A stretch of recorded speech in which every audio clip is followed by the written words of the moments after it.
He's ready to go. No dogs allowed.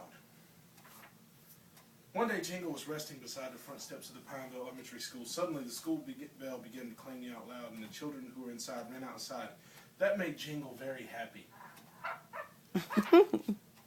So he came back the next day, and the same thing happened. The bell rang, and the children hurried out. It was amazing. Kevin patted his belly. Sarah scratched his ears. Jennifer said, Jingle, you're a good dog.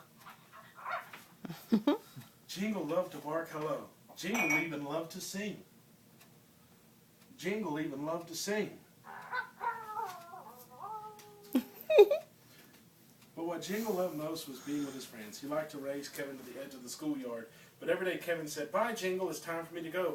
Sometimes he followed Sarah to the school bus, but Sarah only said, sorry, Jingle, I've got to go home. Sorry, Jingle, I've got to go home. One snowy day, Jingle even dashed all the way to Jennifer's house. Jennifer laughed, silly dog, Jingle, you've got to go home. Usually Jingle did exactly what he's told, but since he didn't have a home, he couldn't go there. Instead, he went back to Pineville Elementary and waited for the school bell. He waited all night and all day, but it didn't ring. Jingle decided to look for his friends. After all, they were the closest things he had to a family. He searched everywhere, but the kids were nowhere to be found. Then Jingle remembered seeing a very long line of kids at the toy store. What were they waiting for so patiently? Was it important? The very thought of finding his friends made Jingle want to sing. When Jingle arrived at the store, there were no children. There was only colorful storefront window and a whole lot of quiet. Jingle was tired from all his searching, so he made his way behind the toy store and plopped into the first soft place he found and fell fast asleep. And even though it didn't feel like a home, it was quite cozy. Moments later, someone carefully lifted the bag Jingle had snuggled into. Well, what we have here, a voice spoke warmly. Someone all alone at Christmas, placing a green velvet bag in the front of his sled. The man remembered a letter he had been given earlier that day from a good little boy in the toy store.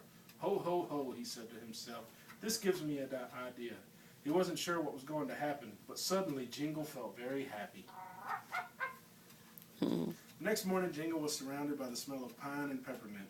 There was a fancy collar around his neck with a bell that jingled whenever he moved.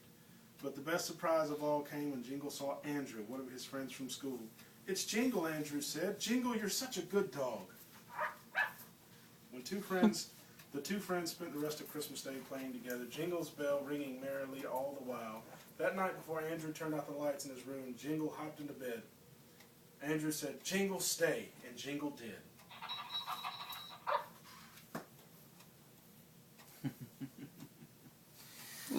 You like that? Jingle very happy. And Jingle loved to sing.